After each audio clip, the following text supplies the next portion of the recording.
Welcome to InnerViews, Artist to Artist, a virtual chat show web series that brings together two Minnesota artists that have never worked with one another and or never met to discuss their mediums, passions, processes, careers, and humanity. The mission of InnerViews is to connect the artistic community through their humanity, as well as providing the population with a closer look at the mosaic of artists in this region. If time allows, the two artists will collaborate on a small project that will be featured at the end of each episode. My name is Adán Varela, and I am the creator and host of InnerViews. I refer to myself as a Renaissance queer, quack of all trades, empathetic basket case, artistic weirdo, and fiercely proud Chicano visionary. I've worked as a singer, actor, stage director, graphic designer, video editor, and genderfuck drag queen in the Twin Cities area for over a decade. The first featured artist of today's episode is Pablo Siqueiros. Don Pablo is a gifted operatic baritone hailing from San Diego in Mexico.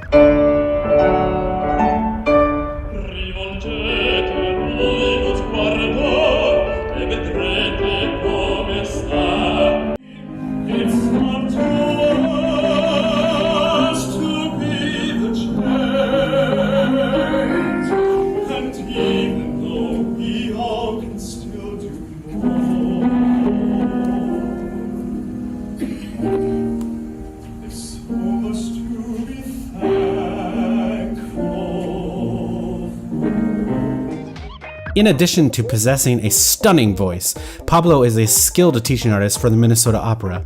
He is passionate about outreach, education, and transforming the opera industry into a more inclusive, equitable, and accessible entity. Our second featured artist is the velvet voice Leslie Vincent. Dame Vincent has established herself as a distinguished stage actor, preeminent jazz and modern singer and songwriter. Baby, I don't wanna know.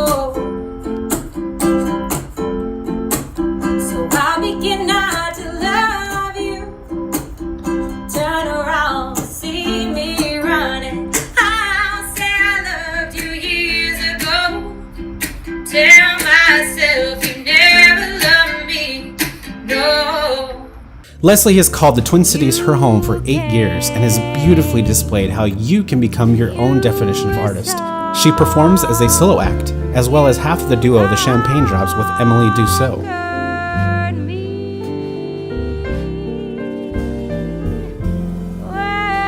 Prior to filming, Pablo and Leslie had never met or collaborated. What's going on? Oh, not much. Just wrapping up the workday. So let's meet your partner.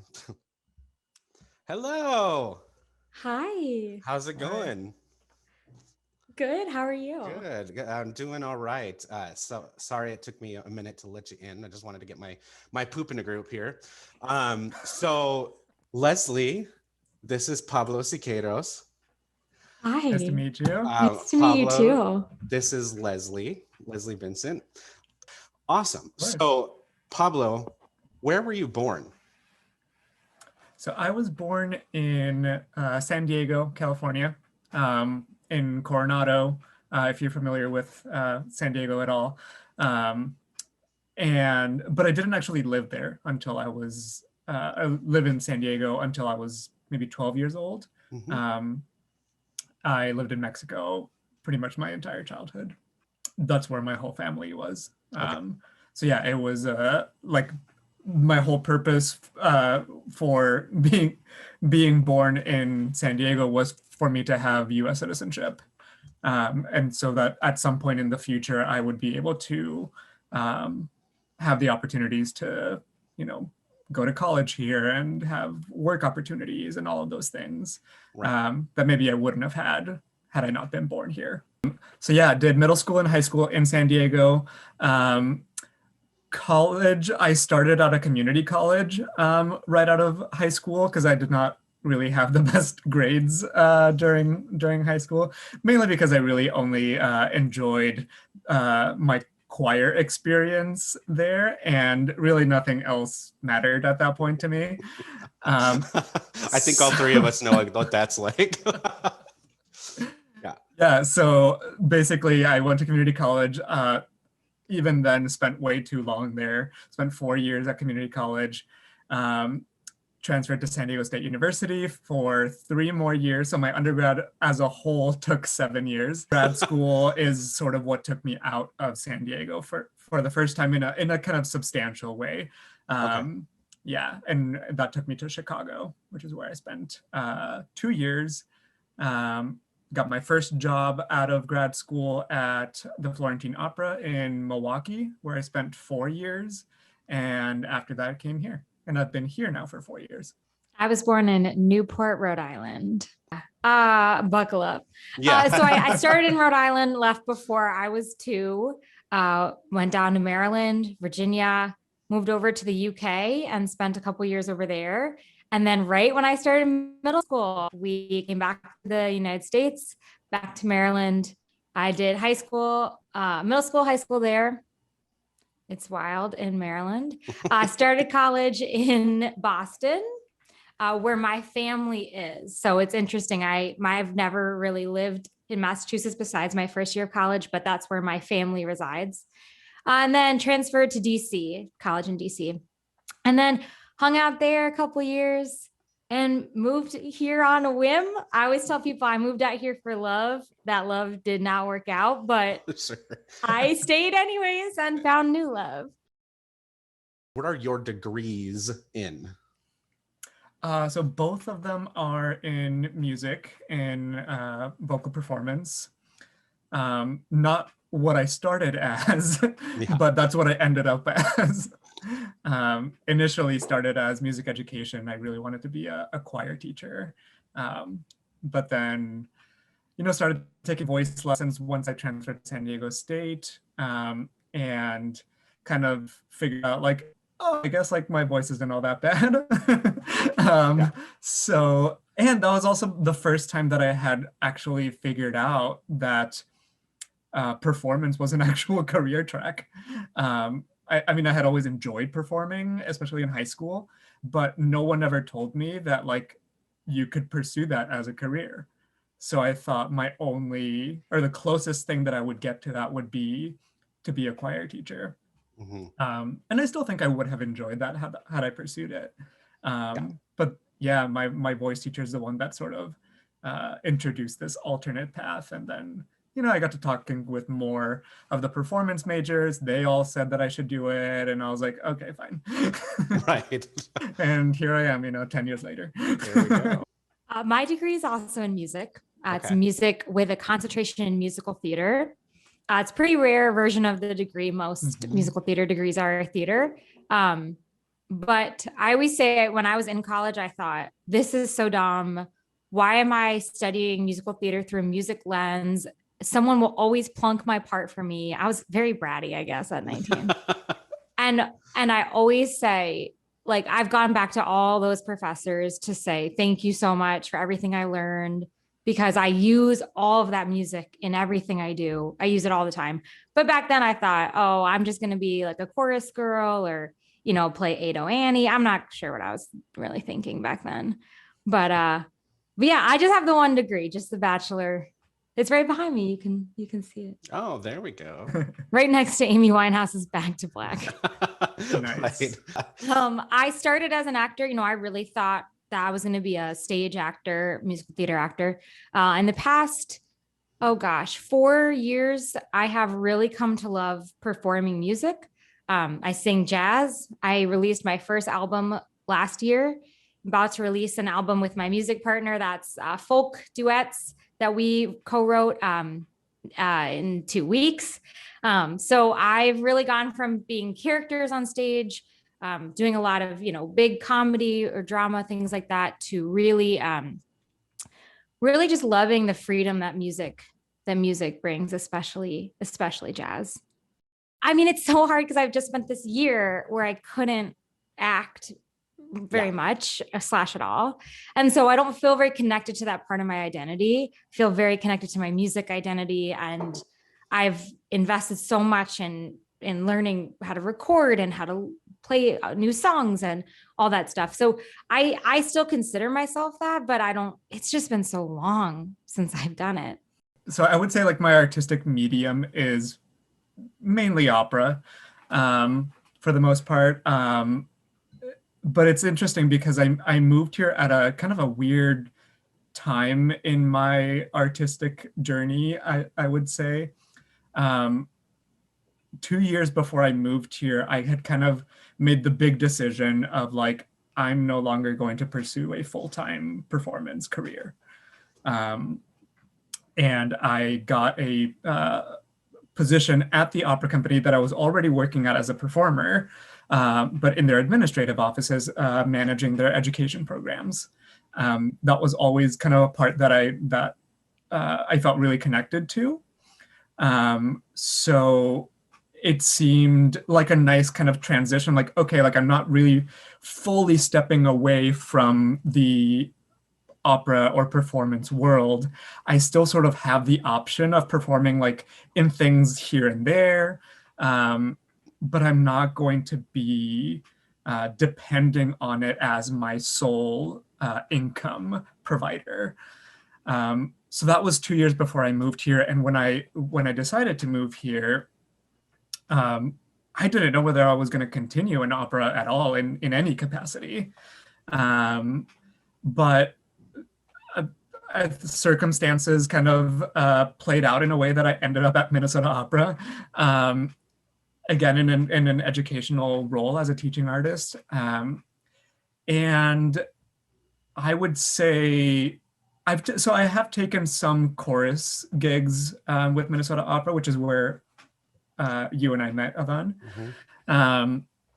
But it's sort of been fairly sporadic and really more of like a last minute filler, like because since I also work in the administrative offices, I'm around the artistic staff a lot. And so, Andy Whitfield, who is the chorus master, it could be very convenient for him to just kind of pop up to my office and be like, hey, I need a baritone for this thing. Can you fill in? So most of the gigs that I've done since being here have kind of happened in that way.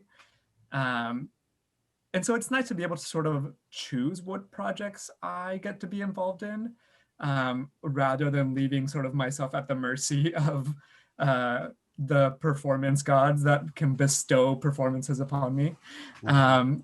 So yeah, I feel like that has been really nice and has allowed me to have maybe a healthier relationship with my performance side. So yeah, that's kind of where I'm at. If you're listening to this and you're not watching, I just need you to know how emphatically I'm nodding my head. I relate so much to all of this. It's wild. It's just wild. I feel so similarly, like I really thought I wanted to make all my money from performing. And when I finally did, I was the most unhappy. And I was like, this isn't what I want. I don't want to be at the mercy of the performing gods. I want to do what I want to do. I already established I'm a brat. No, I'm not a brat, but I wanted to have my own creative impulses, and I wanted my own voice and my own personality, not just whatever some man thought I should do. Or, I've now since played a lot of roles where I laugh a lot of different ways, because in theater, women are in the background just sort of laughing in different ways. Can't imagine how many laughs I have. So I found that the more money I made, actually the unhappier I usually was in the project, or it didn't resonate with my soul. And so I think that everyone has their own different way that art resonates with them. And all people that do that, power to them, and I support them, and I love to be in the audience. It's just not for me. It's just not my dream anymore. Yeah, and you said something that really resonated with me in terms of like the more that you made from it, the less happy you were. I very much felt a lot of that. And I felt like in order for me to have a full-time career in this, I needed to play by a certain set of rules. And I'm just not good at playing by the rules. especially when they're not made by me, or that like they're not really meant to serve me. They're meant to serve somebody else. And who are they made to serve? That's my question, because I'm not sure I mean, rules, right? There's a lot of different rules for a lot of different groups, but some of them I'm like, what? The rules just, a lot of them seem so old that people don't want to get rid of them. And I'm like, these rules seem arbitrary. And I think you could make something better if you toss this rule book out and thought in a fresh way. Yes. It's my soapbox. But then oftentimes our creativity isn't really utilized. Mm-hmm. And I always think about the show Parks and Rec. Have you guys ever watched the show Parks and Rec? Like there's scenes clearly where the actors have been told, just do something, right? Usually like, like Amy Poehler's making a list or Ron Swanson's just kind of talking, or you get the sense that they just did that, right? Because they were comedians and funny. And I understand, right? In scripted work and opera, we can't just riff. You can't be in the middle of, Les Mis and then throw in some comedy. But there's so much that performers can bring to the table. And oftentimes I feel like the conversation in the room is take 2 steps, do this, turn your head here. And if you are a creative spirit and you do want to have that voice, it's just hard to live in that world. Yeah, and it often feels like you're making someone else's vision come alive, rather than really stepping in and feeling like your individual artistry is what's valued. Mm-hmm. You always have those projects or those shows where, on one hand, you have a project that you can really feel like very much in the moment when you're on stage and you're present and everything seems to be happening kind of organically.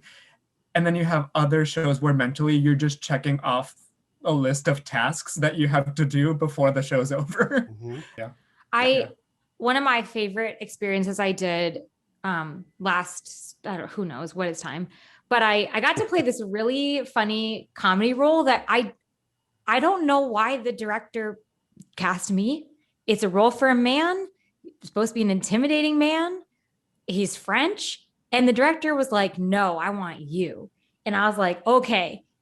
And, I auditioned to be like a chorus girl. So I was like, oh, I'm this French man. But he had so many pratfalls and comedic moments. And I love that stuff. I just never really get to do it. And so he allowed me to like play, and I would come up with moments and he'd say yes or no, or what if, he built on top of it. So then together we built these beautiful moments. And I didn't feel like a task.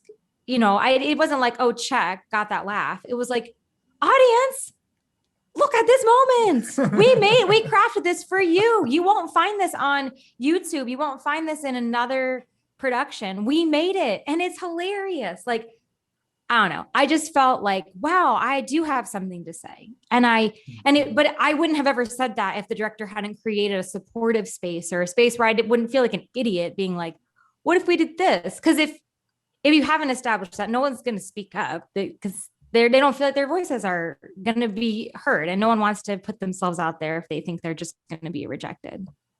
Well, and that's why I feel like so many of these art forms can kind of do themselves a disservice by really kind of recreating something that has already existed. Obviously, we do have YouTube. We have all of these recordings of past performances of a lot of these works, unless it happens to be like a world premiere or something. But what is going to make someone want to watch this specific performance with this specific group of people? Because obviously, like, we as artists know that we're not interchangeable. If you bring someone else in to do this, they're going to do things differently than we did. But I feel like we don't put enough focus on that. Or I should say maybe like directors might not put as much focus on that, or some directors might not put as much focus on that. Because I do think that is a huge missed opportunity. Like, come watch this performance with this specific person because they bring this specific thing to that role. Not come watch the show because we know that it's your favorite show and you've seen it 10 times already. Absolutely. And that can't happen if the power dynamic is the director is God and the actors are ants.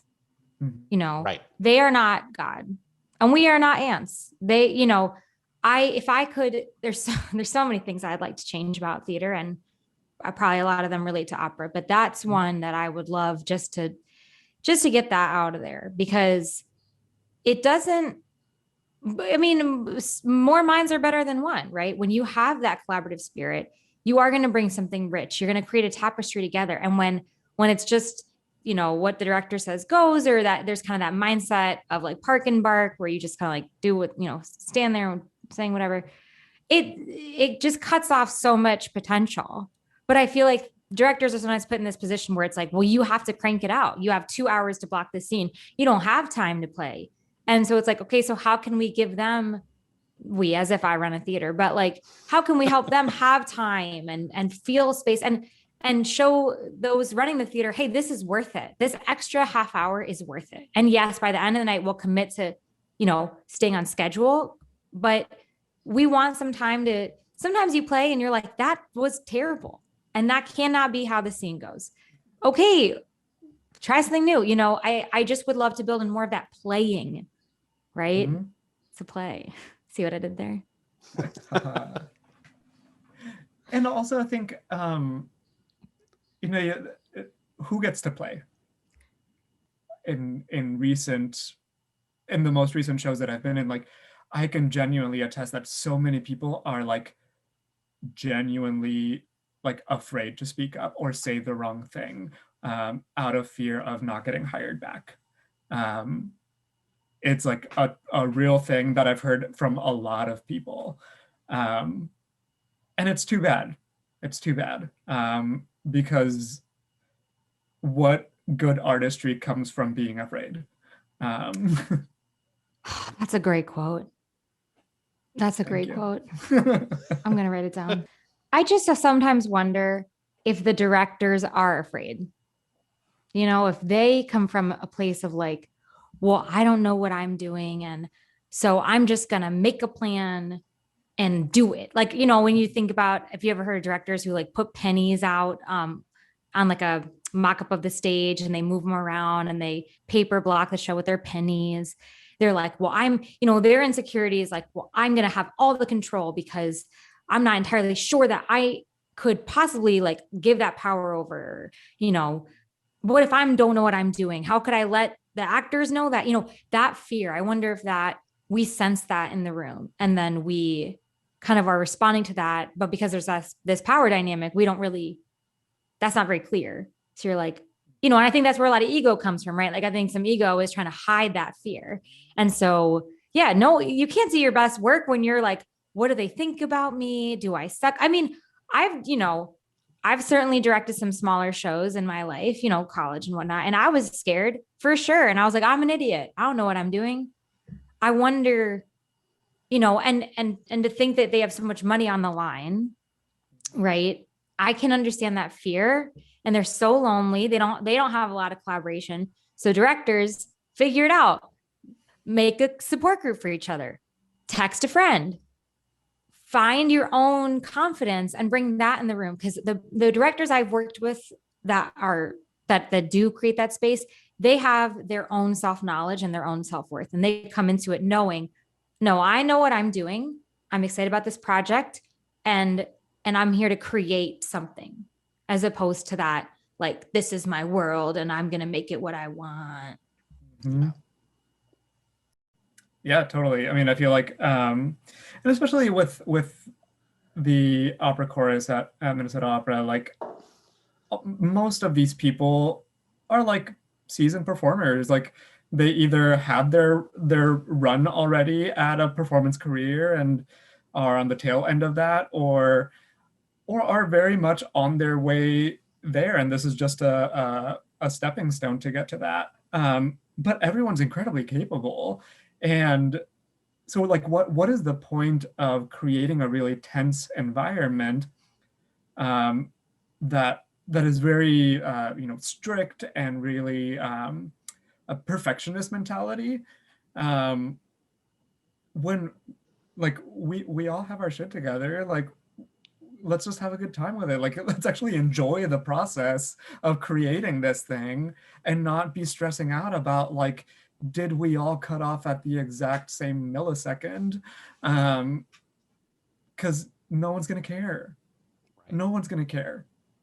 And and I do feel like the other, aside from like the power dynamic when it comes to particularly like with conductors, is the sort of genius complex, that like they know way more than anyone else in the room, and so therefore they are the only person worth listening to.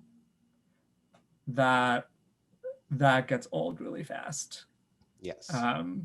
That can like ruin a rehearsal, that can ruin the chemistry of a group, that can ruin the environment and the vibe.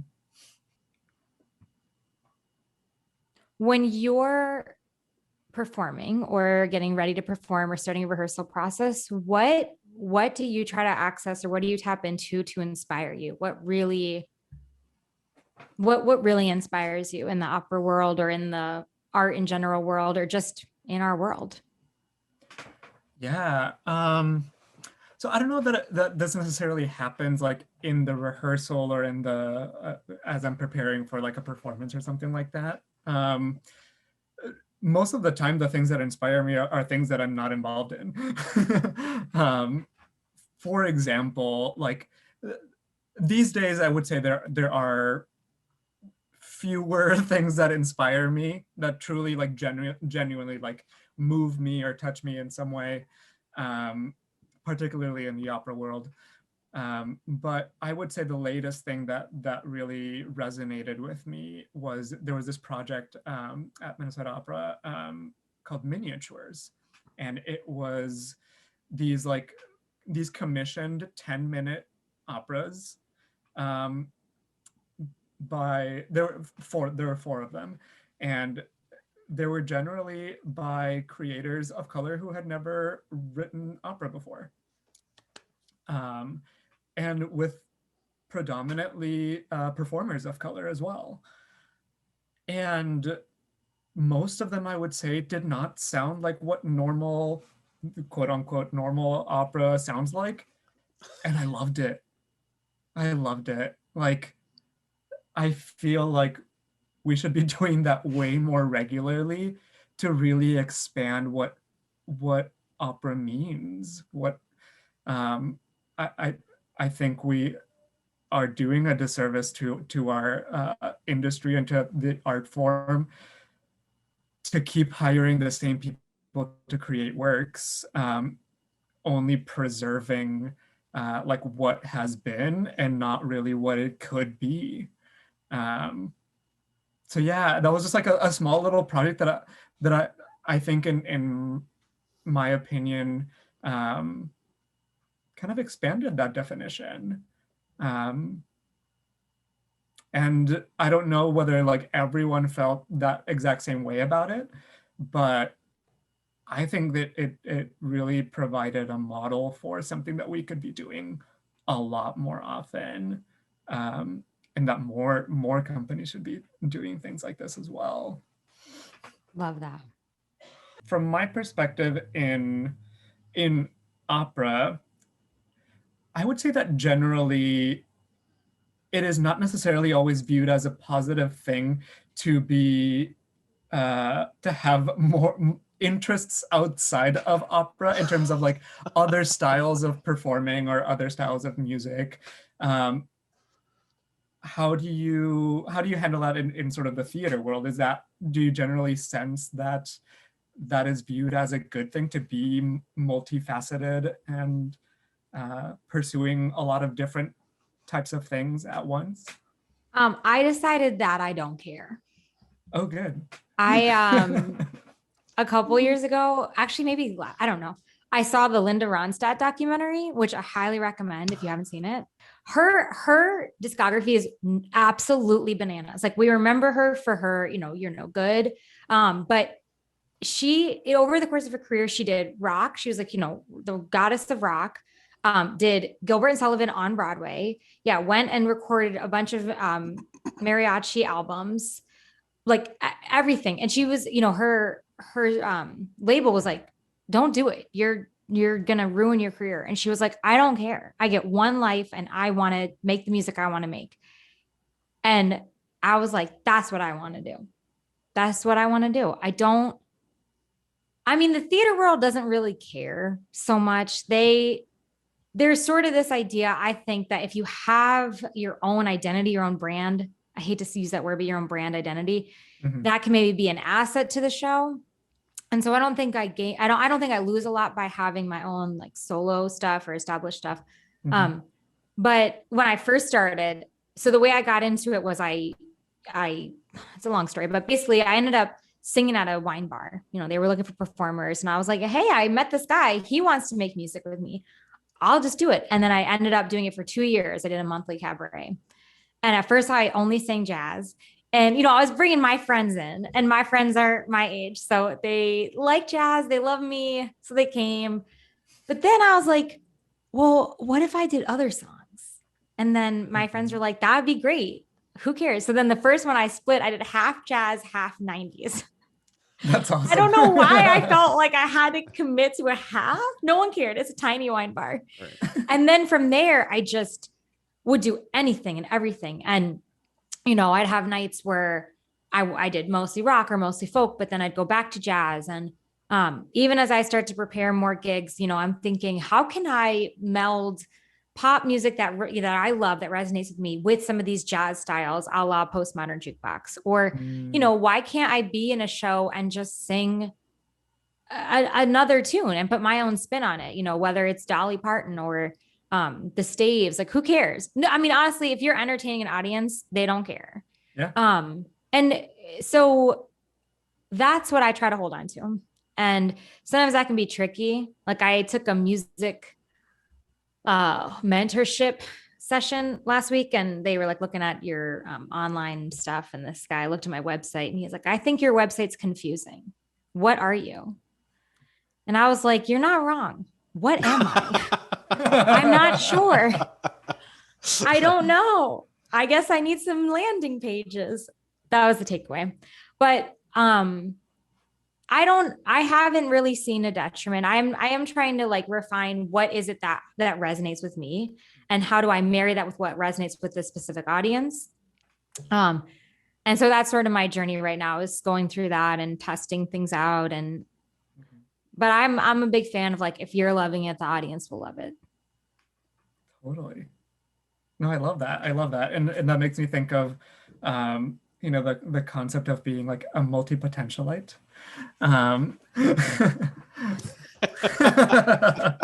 So I came across this concept through a TED Talk. And basically it's this idea that like, you know, we all think we have like this one purpose in life, and our goal is to kind of find what that purpose is. And being a multi-potentialite is realizing that you don't just have one purpose, as you're going to have different purposes at different points in your life.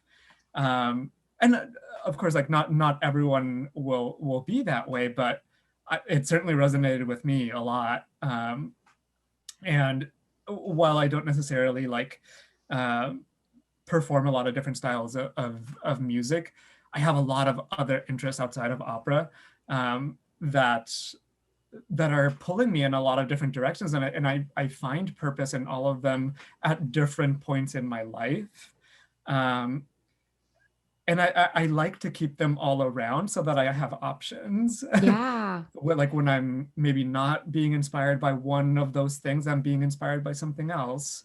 So like right now, for example, like I started doing this training for being a dialogue facilitator.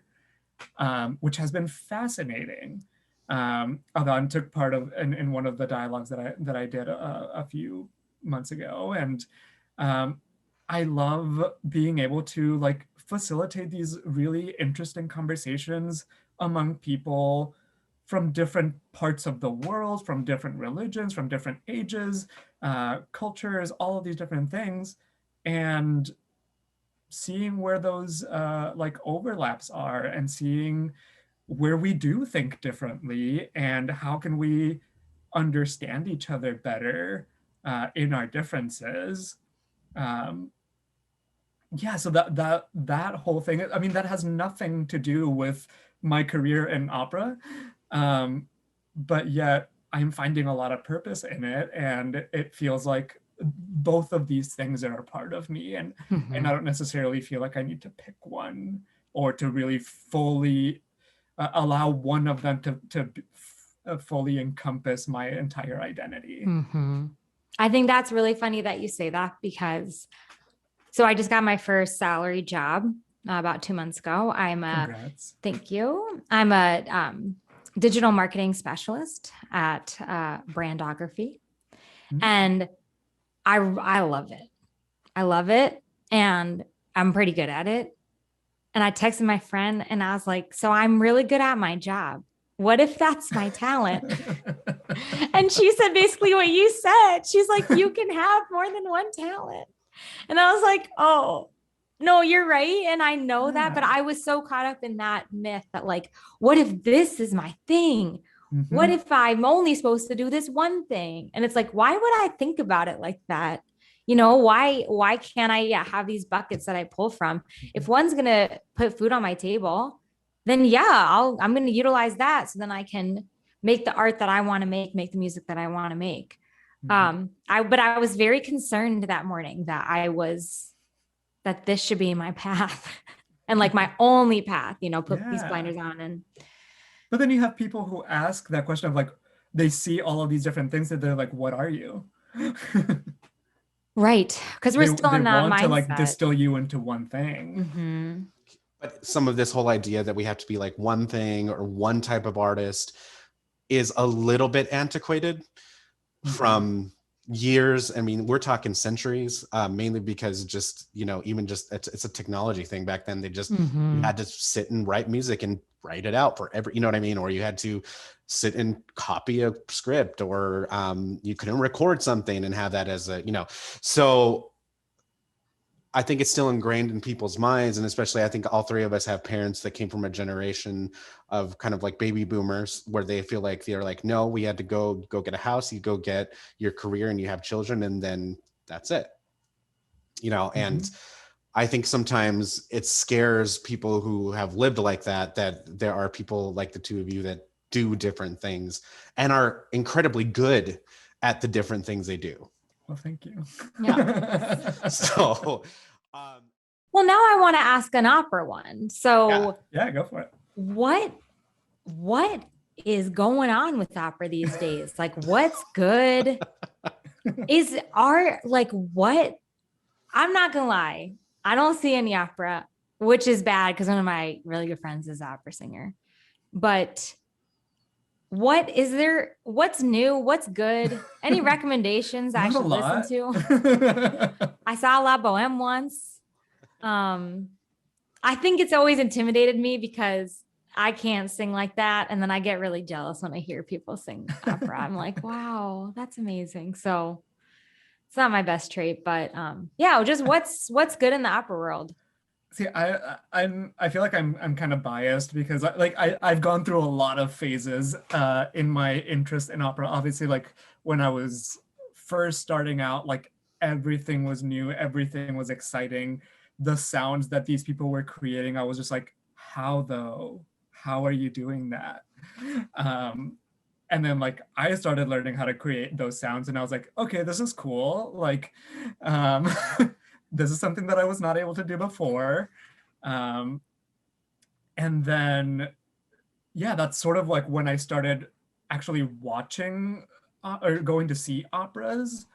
And to be totally honest, I don't know that I ever, there's been a few performances that I've been to that I've been like, wow, yeah, like that really hit me right here. I do generally think opera's really long, and yeah, I think so too. You do it, and you think it's long. Yeah, I like being in it. I don't necessarily like watching it. Yeah, it does. Oh my gosh. Yeah, like unless I know people who are in those shows, I generally don't watch operas. But there was a point in which like I was listening to a lot of opera or watching videos of operas, because like at that point, like I have a choice when to stop it. I can watch a 10-minute clip of something and feel good. I can't just like buy a ticket, stay for 10 minutes and leave, because that would be very expensive. Well, some people do that.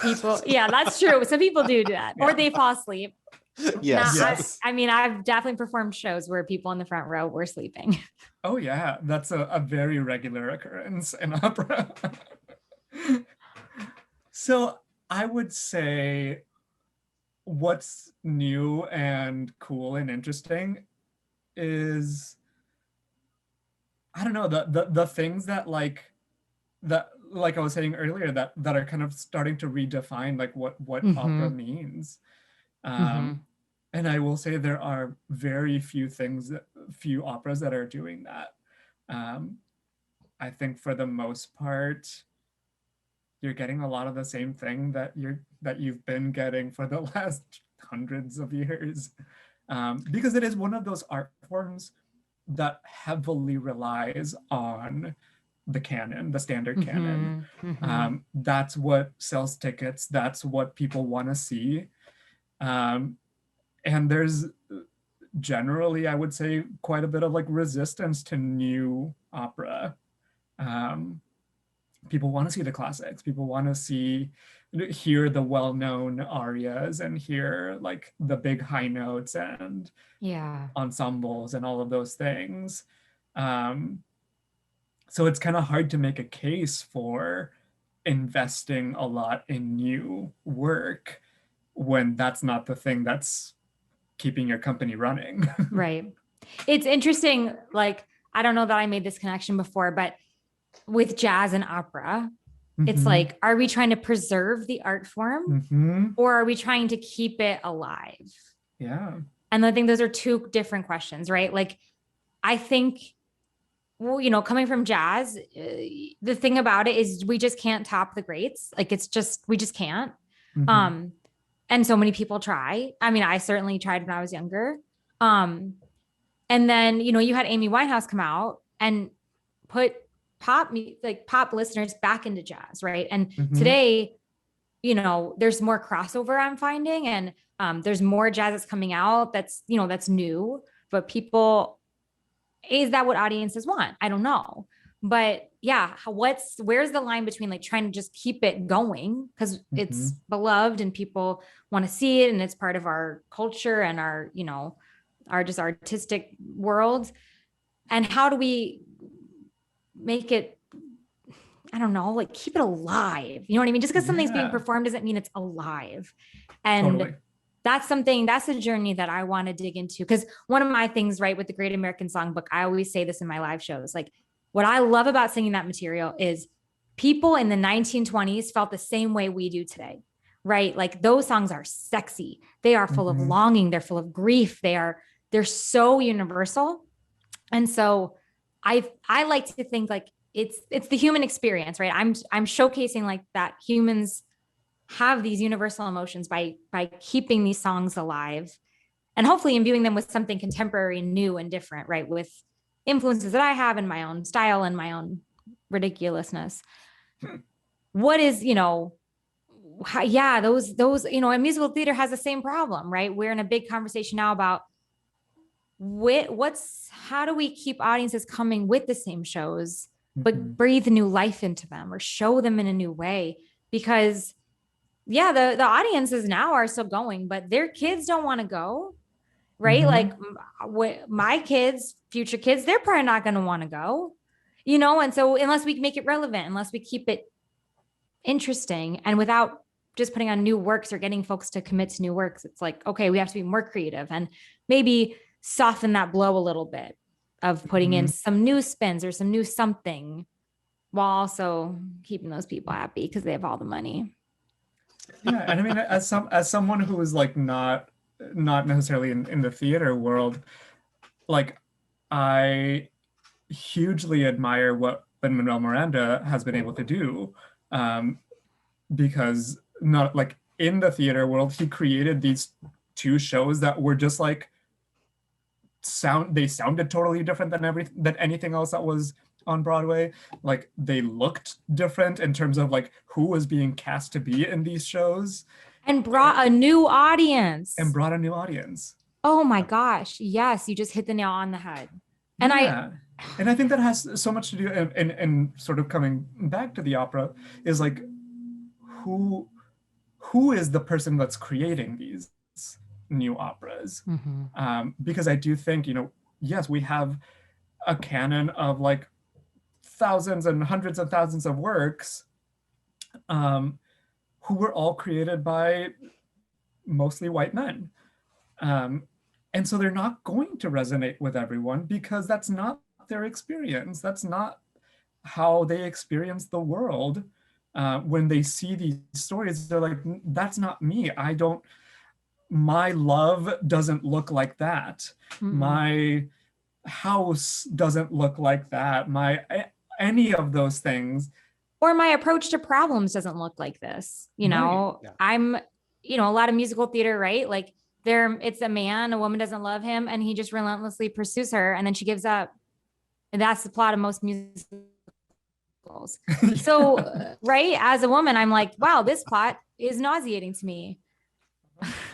How can I still love this art form where, yeah, exactly like you're saying, like that's how not to generalize, that's how a person told a story, right? But yeah, that at a certain point, we have to talk about things in a new way or tell stories in a new way, because that's what's gonna get that other audience interested. Yeah. So I guess the other part that I guess I didn't really mention. So in my work at Minnesota Opera, like I still manage a lot of the education programs there, and I teach in a lot of them.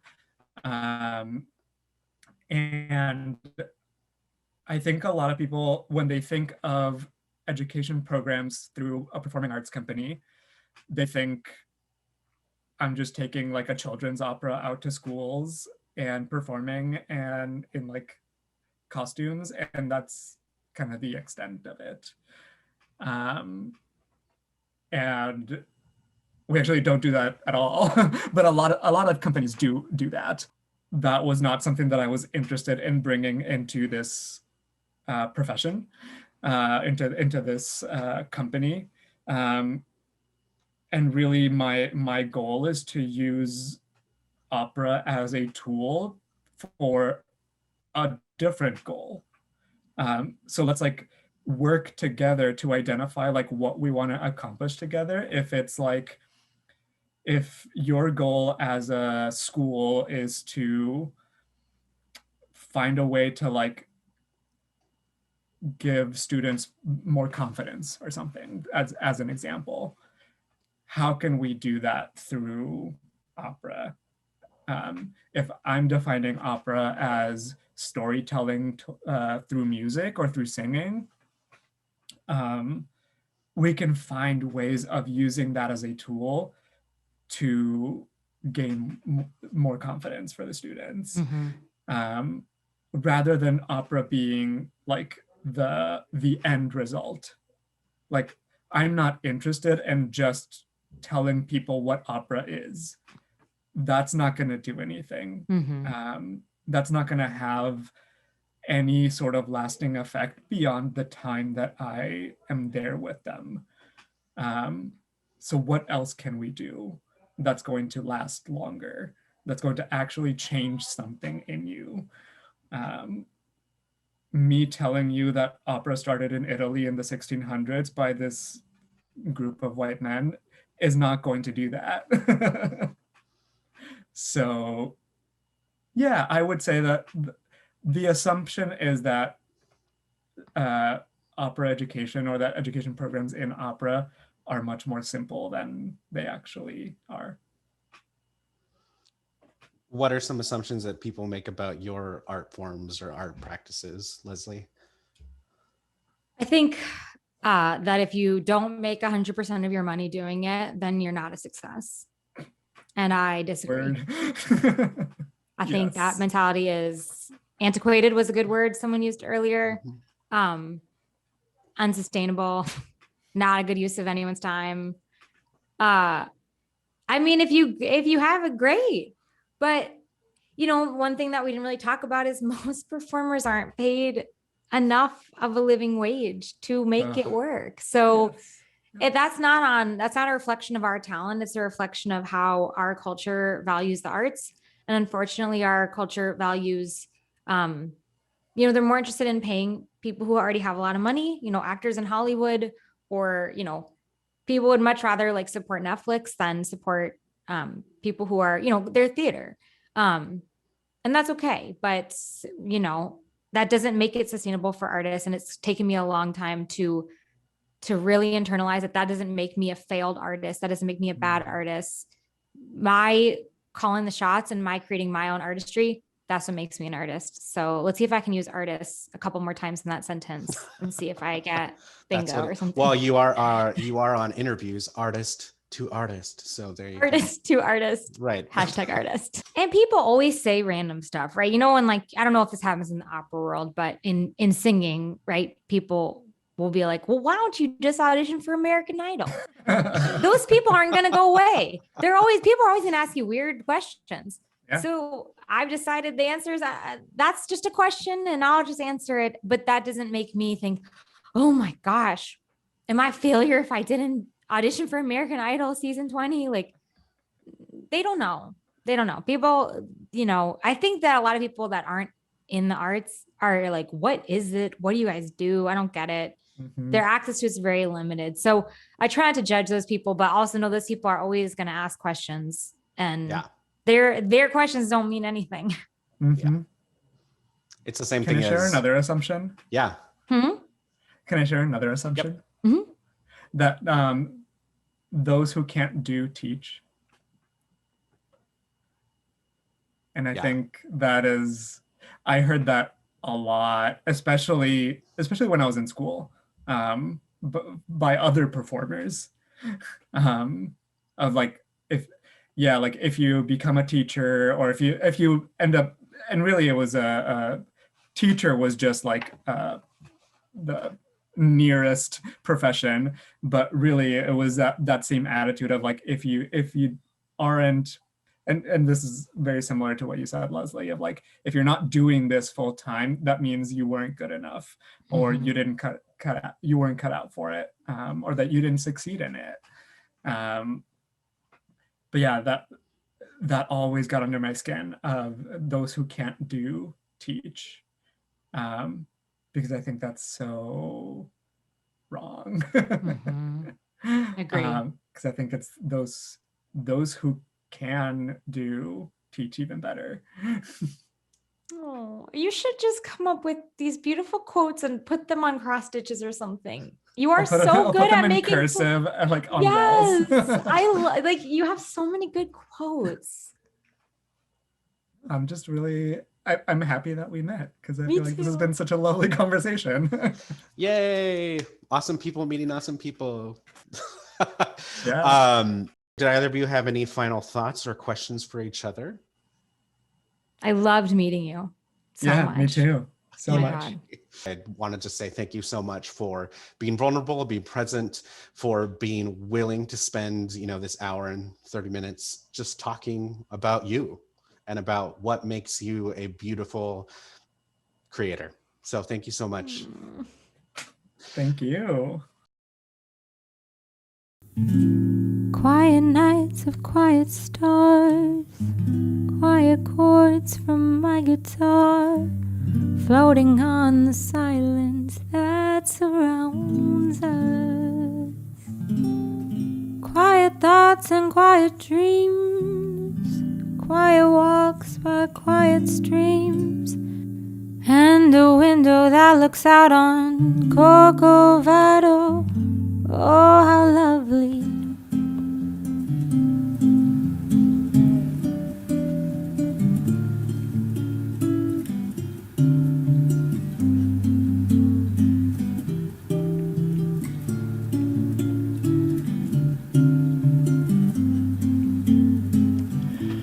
Gauchinho, um violão, este amor uma canção pra fazer feliz a quem se ama. Muita calma pra pensar e ter tempo pra sonhar. Da janela vês o corcovado, o Redentor que lindo.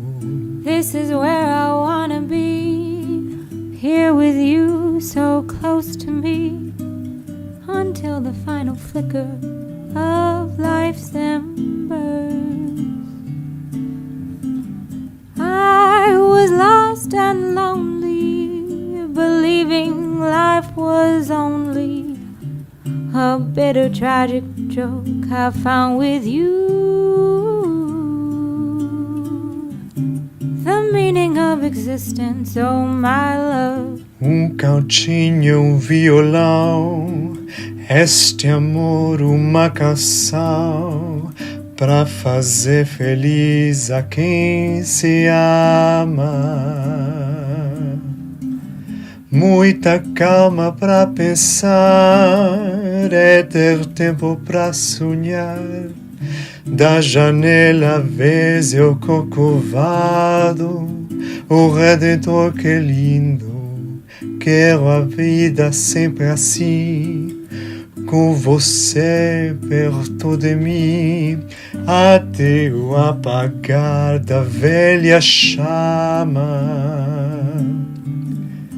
E eu que era triste, descrente deste mundo, ao encontrar você eu conheci o que é felicidade, meu amor.